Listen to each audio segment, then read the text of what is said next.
Ayan po mga kapatid, magandang hapon po sa inyong lahat at narito naman po ako upang magtatawas sa ating kababayan na OFW sa ngayon dahil sa karamdaman niya na lagi daw nangangati ang kanyang yung kanyang mga kapatid, yung kanyang mukha. Parang maraming tagyawat na tumutubo na nagtataka naman siya dahil dati naman nung dalaga pa siya ay hindi naman daw natutubuan ng tagyawat ng kanyang mukha, kaya nagtataka siya ba't ganun ang nangyari sa kanya ngayon. Kaya ipinakonfirm niya sa akin kung meron ba talagang gumagambala sa kanya o uh, pinipinsala ba siya sa spiritual o kaya physical ang kanyang sakit. At tatawasin natin ngayon si Ma'am Jonabel, yan, from Hong Kong. Pagpasensya nyo na ako ma'am, at ngayon ko lang po natawas ang iyong ngayon lang po kita tatawasin. At narito naman ang video at ipapakita ko sa inyo kung ano ba talaga ang lalabas sa inyong pinagtawasan. Yan po, ipagpaumanhin po ninyo ako dahil busy po talaga ako simula kaninang umaga sa pagtapos ng mga pangontra na in-order sa akin ng mga OFW at saka yung mga taong mga naniniwala sa akin. Kaya wala po talaga akong pahinga mga kapatid. Kaya ipapakita ko mamaya ang pagkatapos ng pagtatawas ko, yung mga ginawa ko mga pangontra. Ayan po, ito na po Ma'am Jonabel, yan. At titignan natin sa pinagtawasan kung ikaw ba ay may sakit na spiritual o physical. Yan.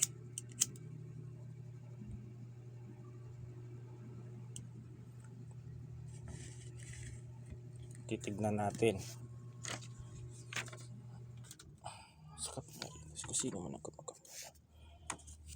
Okay, Ma'am Jonabel, pakita mo sa akin sa pinagtawasan at kung may gumagambala sa anumang uri ng mga nilalang nagawa ng kasamaan. Kung sino man ang gumagambala, mapangkukulang, mababarang o kung namang uri na mga gumagawa ng itim na mahika, ay ipakita sa akin sa pinagtawasan ito sa iyong kapangyarihan. Kaya nasisilawan kita ng mga espiritu na buhay sa baba.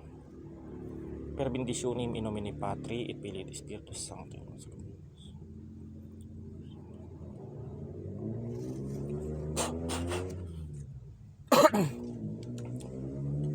Yan po mga kapatid, titignan natin kung may gumagambala ba talaga kay Ma'am Jonabel. Dahil kumakati daw yung kanyang mukha.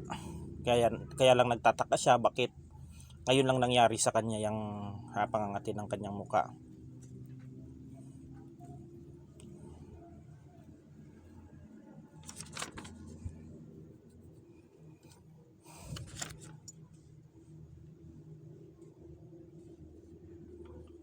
Tignan natin kung mayroon ba talagang gumagambala kay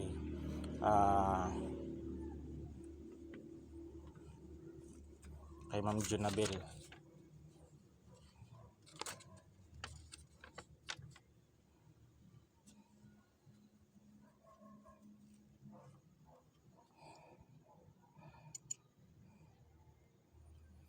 Babae ito.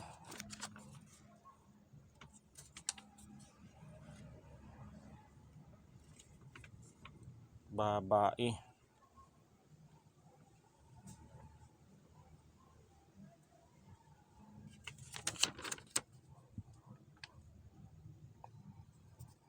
Babae ito, ma'am.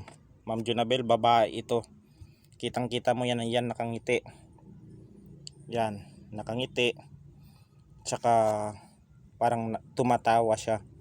Babae ito, pinapapangit ang mukha mo nito. Baka baka pinagawan ng pinareading mo sa akin dati na yung isang kapartner mo, baka ito sa kadahilan ng baka pinapapangit ang mukha mo, gawa nung baka hindi ka kagustuhan ng ibang lalaki o magiging makilala mong o mga kapartner mo at iiwan ka, kaya pinapapangit ang mukha mo dito, Ma'am Jonabel. Ayan, kitang kita dito, babae, nakangiti. Yan yung mga mata, tsaka yan, babae ito. Yan. Ayan po ma'am yung pinagtawasan. Yan po ang pinagtawasan mo ma'am. Yan, kitang kita yan mga kapatid. Yan. At hanggang dito, ayan po ma'am, babae po ang gumagambala sa'yo. Yan. At isusunod natin na i-flex natin yung mga natapos kong gawa ng mga garapa. Yung ito itong mga garapa na ito, itong 10 elements, yan, itong gumamela silis, yan, itong pandakaking itim, at saka yung sinukuang kahoy. Ito po mga kapatid ay in-order sa akin ng isang OFW na from Germany, na isang regular client ko mga kapatid. At ito ay tapos na, yung kalmin na lang na pula ay naando na, pinapatahi ko pa, at saka pagkatapos na ay papa-LBC ko ito. Dadirect ko muna doon sa Sambales. Pagkatapos na direct ko ng Sambales, yung kaibigan niya lang magpapadala doon sa Germany. Ayan, at saka ma'am ay di ko ito lalagyan muna ng langis para makalusot sa customs. Ayan, makakalusot ito. Tapos pag naandyan na sa Germany ay ikaw na pong bahala bumili ng olive oil. Yan. Olive oil, tsaka lagyan mo ng pabango. Yan, napakaganda nitong pampaswerte, panghalina. Yan. Itong gumamela silis naman po mga kapatid ay mainam ito sa negosyo. Yan, kung alam lang ninyo.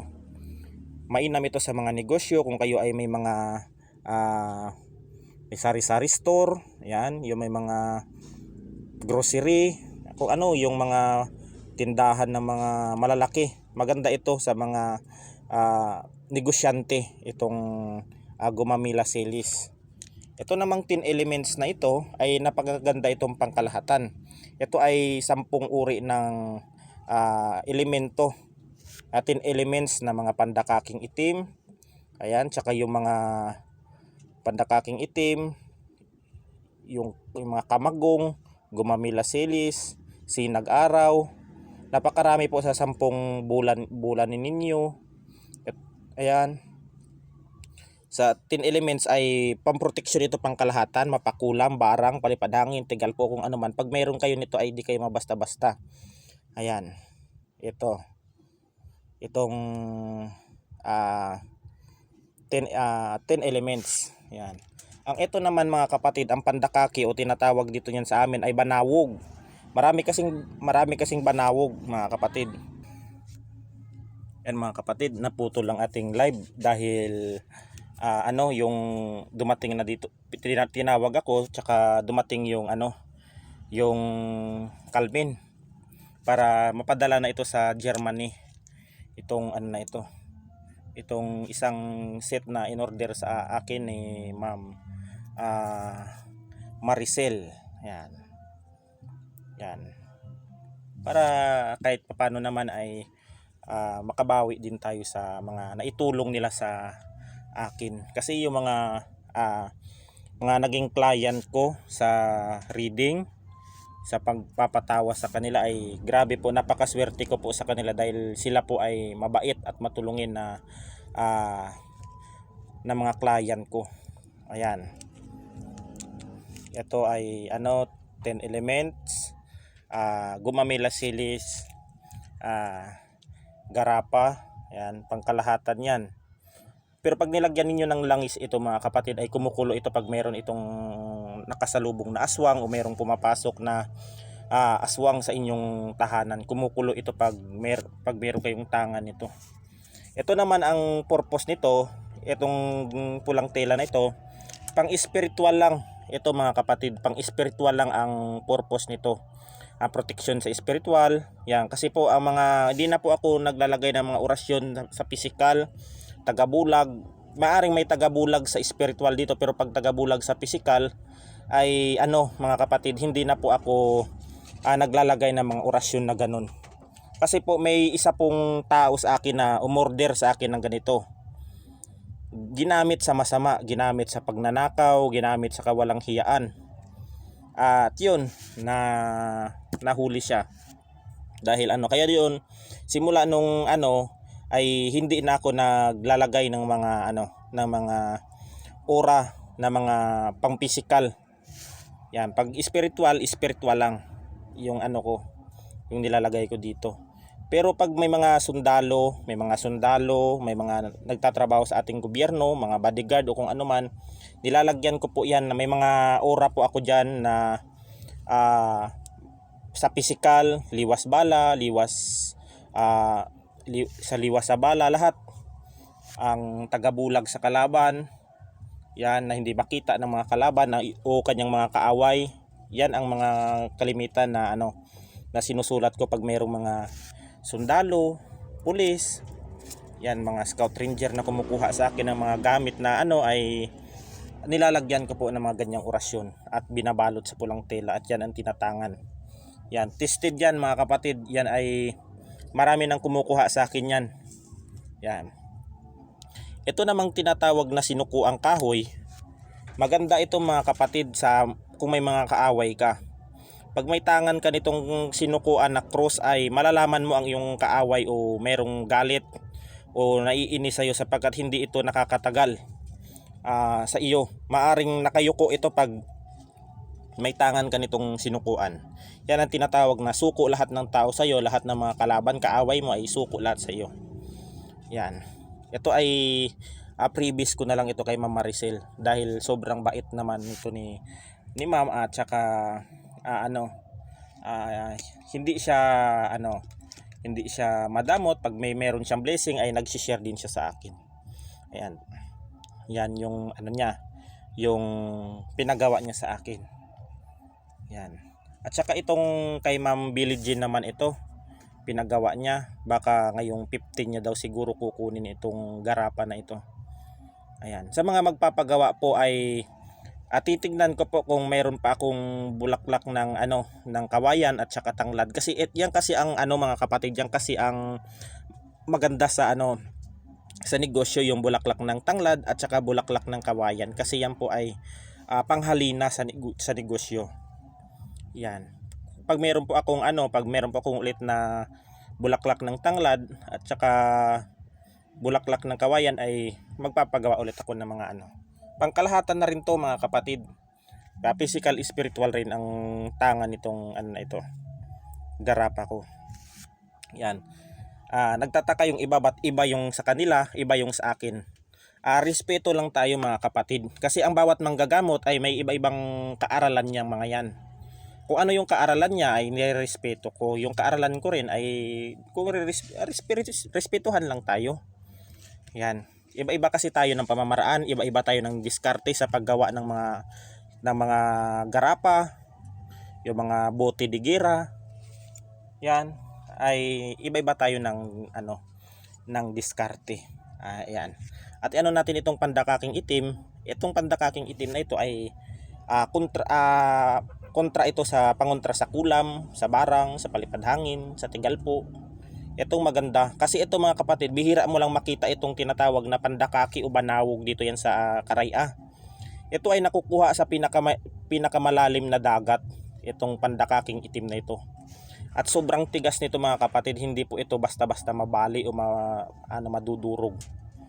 Itong pandakaki. Ayan. Isang set na ito kay Ma'am Maricel from Germany. Ayan. Yan. At saka isang set na yan. Tsaka dito kay Ma'am Billie Jean. Yan. At hanggang dito na lang mga kapatid at God bless us all. Ingat po tayo palagi.